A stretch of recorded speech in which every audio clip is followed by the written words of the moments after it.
దేవుని యొక్క మనసు ఎలా మార్చుకోవాలో, ఎలా నడుచుకోవాలో, ఎలా ప్రవర్తించాలో, ఎలా బ్రతకాలో దేవుడు అన్నీ కూడా ఈ బైబిల్లో వ్రాయించాడు.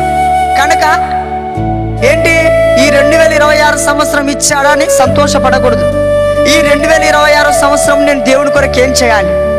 బైబిల్లో ఒక మాట ఉంటుంది, ప్రతి వస్తువు దాని పని నిమిత్తం దేవుడు కలగజేశాడు అని బైబిల్లో సామెతల గ్రంథంలో రాయబడి ఉంటుంది.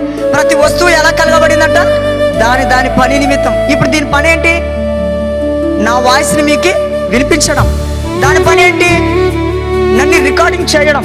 అంటే ఒక నిర్జీవమైన వస్తువుకే పని ఉన్నప్పుడు, తన పోలికగా నువ్వు పుట్టావు, తన స్వరూపంలో నువ్వు పుట్టావు, తనలా నువ్వు పుట్టావు కనుక నీకు పని లేదా?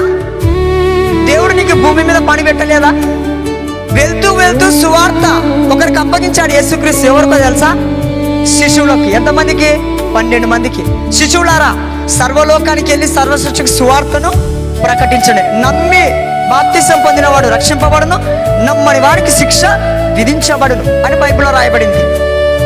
అయితే ఈ 2026 సంవత్సరము దేవునికి నువ్వు ఏం చేస్తావో, ఎలా చేస్తావో, ఎంతమందిని దేవుని చెంత నడిపిస్తావో, ఎంతమందిని దేవుని చెంతకి చేరుస్తావో నిర్ణయం తీసుకోవాలి.